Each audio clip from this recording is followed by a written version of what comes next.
बिस्मिल्लाहिर्रहमानिर्रहीम। अस्सलाम वालेकुम नाज़रीन इकराम, मैं हूं सलीम हुसैन बाजवा एडवोकेट और आप इस वक्त इंटरनेशनल पॉलिटिकल सिस्टम पर हैं। नाज़रीन इकराम,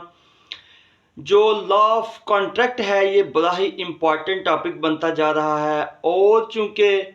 प्रॉपर्टी जो है वो मोस्टली कॉन्ट्रैक्ट के ऊपर जो है वो आगे सेल हो रही है, इसलिए ये जो लॉ है ये एक कानून का इंतहाई अहम टॉपिक जो है वो अहम टॉपिक की शक्ल इख्तियार कर चुका है। लिहाजा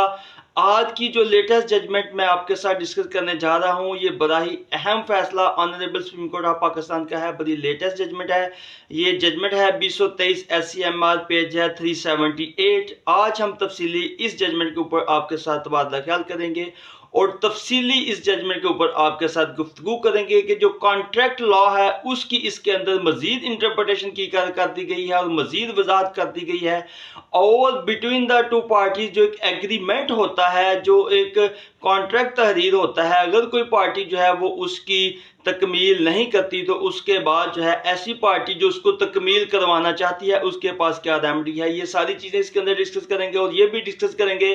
कि इस जजमेंट के अंदर ऐसी कौन सी अहम चीज़ सामने आई है जिससे ये फैसला हो गया है कि अगर कोई बंदा जो है वो रोमानी कंस्टिट्यूशन वसूल करने से इनकार कर देता है तो ऐसा बंदा जिसने वो जगह परचेज की है या कोई एग्रीमेंट किया है, इसमें वेंडर और वेंडी दोनों को कहा गया है, तो जो बंदा उसको जिसने ये परचेज किया है प्रॉपर्टी वो तो रोमानी कंस्टिट्यूशन पे करना चाहता है, लेकिन जो सेलर है वो बकिया ज़र समन वसूल करके जो वो प्रॉपर्टी है वो उसके नाम जो है वो ट्रांसफ़र नहीं कर रहा। तो ऐसी सूरत हाल की बाबत जो है एक बड़ा लेटेस्ट ये जजमेंट जो मैं आज आपके साथ डिस्कस करने लगा हूं, तो जुड़े रहिएगा हमारे इस चैनल इंटरनेशनल पॉलिटिकल सिस्टम के साथ ताकि मिलकर हम जो पाकिस्तान के लेटेस्ट कवानीन और जजमेंट है उनको सीख सकें। और अपने कमेंट्स जरूर भेजिएगा और अपने सवाल जरूर भेजिएगा ताकि मैं आपके सवालात भी हम दें, आपके सवालात के जवाब दें और मिल के जो है वो गुफ्तो शनीद के जरिए जो है कानून को सीखने की कोशिश करें। तो नाज़रीन इकराम,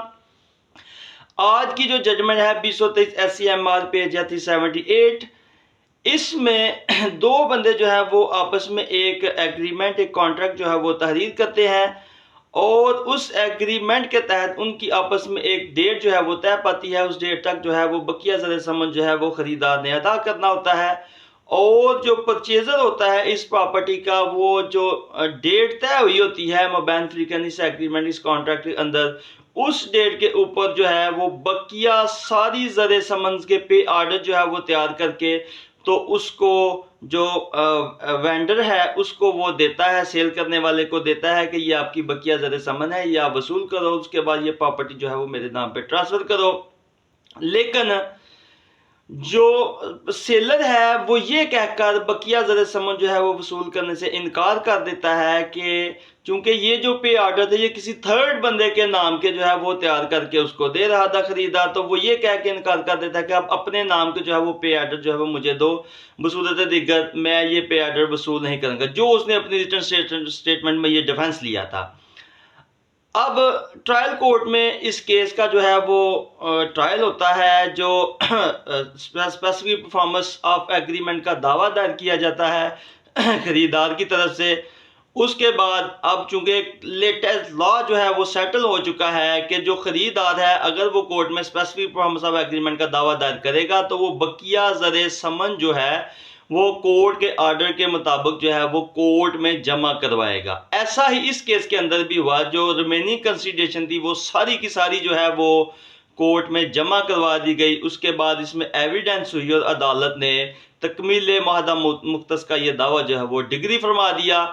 और जो है मुद्दई के हक में ये केस का फैसला चला जाता है। उसके बाद इस फैसले के खिलाफ जो है वो अपील दायर होती है honourable Lahore high court Lahore में, चूंकि ये इसके अंदर जो अमाउंट थी वो ज्यूरिसडिक्शन जो है एडिशनल सेशन जज साहब की ज्यूरिसडिक्शन से अबव थी, इसलिए इसकी अपील जो है वो डायरेक्ट हाई कोर्ट के अंदर होती है, इस्लामाबाद हाई कोर्ट के अंदर। इस्लामाबाद हाई कोर्ट भी जो ट्रायल कोर्ट की जजमेंट है उसको बरकरार रखती है और जो है ये केस जो है उसको डिग्री करती है। उस ऑर्डर के खिलाफ जो है ये जो प्रेजेंट पिटिशनर है वो इसको सेल करता है और जो सुप्रीम कोर्ट ऑफ पाकिस्तान में ये जो है वो केस जाता है। अब सुप्रीम कोर्ट ऑफ पाकिस्तान जो है जो इस प्रॉपर्टी जो है वो ख़रीदने वाला है उसकी फेवर में ये केस जो है वो डिग्री करती है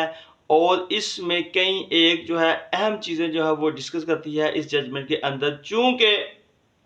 अब यहाँ पे मुद्दई का जो है वो स्टांस ये था, मुद्दई ये कहता है कि मैंने जो मुकर्ररा डेट थी उसके ऊपर तमाम तक रिमेनिंग सेल कंस्टिट्यूशन जो है वो उसका मैंने बंदोबस्त कर लिया हुआ था और मैंने उसके तमाम तक पे ऑर्डर्स जो हैं वो तैयार करके, तो प्रेजेंट पिटिशनर जो है जो बेचने वाला है इस प्रॉपर्टी का उसको देने के लिए मैं तैयार था और मैंने पे ऑर्डर इसको दिए, लेकिन इसने ये पे ऑर्डर लेने से ये कहकर इनकार कर दिया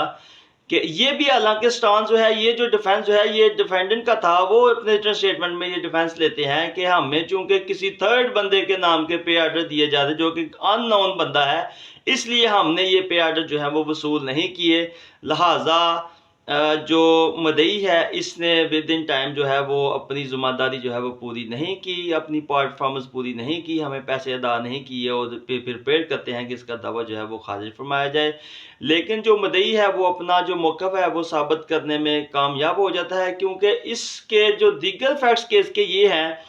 कि जो ख़रीदार है उसने कबल अज़ीं जो अपना ज़र बयाना दिया होता है, ये 2 दफ़ा ज़र बयाना इसको पे करता है। एक दफ़ा जो है वो 1 मिलियन, उसके बाद जो है वो 50 लाख जो है ये रुपया जो है इसको 2 दफ़ा करके ये ज़र बयाना भी अदा करता है, वो भी किसी अननोन दीगर पर्सनस के अकाउंट से पे ऑर्डर तैयार होकर ये जो है वो पैसे दिए गए होते हैं। लिहाजा इस स्टेज के जब 2 अननोन पर्सन से पहले ही जो है वो डिफेंडर्स ने अपनी सारी जो है वो कंसिडरेशन ज़र बयाना वसूल किया था, अब इस स्टेज के ऊपर आके वो ये अपना स्टांस लेता है कि नहीं, ये अननोन बंदे के पे ऑर्डर मुझे दे रहा था इसलिए मैंने पैसे वसूल नहीं किए। तो ऐसी सूरत हाल में एक तरफ तो डिफेंडेंट ने एक्सेप्ट कर लिया, एडमिट कर लिया कि उसने ये एग्रीमेंट किया हुआ है, उसने ये प्रॉपर्टी सेल की है, और उसके बाद डिफेंडेंट जो है वो मजीद अपना स्टांस चेंज करते हुए ये कहता है जी चूंकि इसने ये प्रॉपर्टी जो है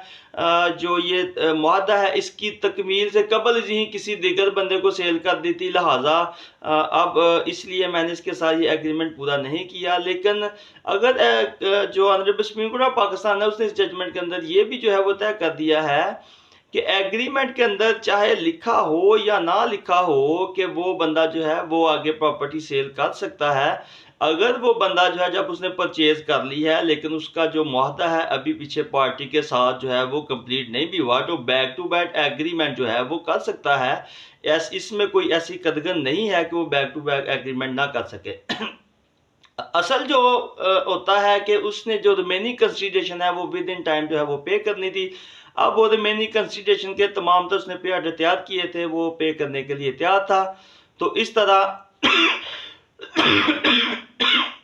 सॉरी, तो अब जब वो रिमेनिंग कंसिडरेशन पे करने के लिए तैयार था, फिर उसके बाद उसने जब दावा दायर किया तो सारी की सारी रिमेनिंग कंसिडरेशन जो है वो कोर्ट के अंदर जब उसने जमा करवा दी, तो इससे यही तस्वर किया जाएगा कि उसकी नीयत जो है वो बिल्कुल इस एग्रीमेंट को पूरा करने की थी, इसलिए उसने तमाम तक जो रिमेनिंग कंसिडरेशन है वो कोर्ट के अंदर जमा करवा दी। इस तरह मदई का ये जो दावा है ये डिग्री होता है और honourable supreme court of Pakistan जो है वो ये तय कर देती है कि जो मदई है अगर उसने जो है ये अपने तमाम तर इंग्रेडिएंट्स पूरे कर लिए हैं कि वो बकिया ज़र समन अपने तयशुदा मियाद के मुताबिक जो है वो पे करने के लिए तैयार था, उसने इस चीज़ को साबित कर लिया कि उसके पास ये रकम जो है वो मौजूद थी और वो इसको देने के लिए तैयार था, तो ऐसी सूरत हाल में जो मदई का दावा है वो डिग्री फरमाया जाएगा। और अगर जो है मदई जो है उसके पास रकम जो है उस डेट के ऊपर नहीं थी या वो ये कोर्ट में अंदर साबित नहीं कर सकता कि उसके पास बकिया ज़र समन मौजूद, कोर्ट में साबित नहीं कर सकता कि उसके पास बकिया ज़र समन मौजूद था, तो ऐसी सूरत हाल में तो उसको जो है वो उसका दावा तो खारिज किया जा सकता है। लेकिन जब वो बकिया ज़र समन कोर्ट के अंदर जमा करवा देता है, अपनी इंटेंशन जो है वो शो कर देता है, तो उसके बाद जो है अब डिफेंडर्स जो है उनके पास कोई राइट नहीं है कि उनको जो है वो किसी किस्म कोई रिलीफ दिया जाए। डिफेंडर्स जो है वो बुरी तरह इस केस में नाकाम हुए हैं, जो कि इस ऑनरेबल सुप्रीम कोर्ट के पास पिटिशनर थे, लिहाजा मदई का दावा जो है वो डिग्री हुआ और ट्रायल कोर्ट और इस्लामाबाद हाई कोर्ट की जो जजमेंट है उसको बरकरार रखा गया। ये एक बड़ी ही इंपॉर्टेंट जजमेंट लेटेस्ट जो होता है वो आपके सामने आज मैंने डिस्कस की है। ये स्पेसिफिक परफॉर्मेंस ऑफ एग्रीमेंट से मुतल्लिका थी। इस जजमेंट को जो यंग लॉयर्स हैं उनको मैं कहूँगा कि वो लाजमी गो थ्रू कीजिएगा। मे भी बहुत सारी चीज़ें मुझसे मिस हो गई हों, क्योंकि हम सब जो हैं वो कानून के स्टूडेंट हैं और मिल के सीखने की कोशिश करते हैं। तो आप इस जजमेंट को ज़रूर पढ़िएगा और मेरे साथ इसको ज़रूर डिस्कस कीजिएगा। बहुत शुक्रिया मेरे इस चैनल इंटरनेशनल पॉलिटिकल सिस्टम के साथ जुड़े रहने के। इंशाल्लाह मिलते हैं नेक्स्ट वीडियो में।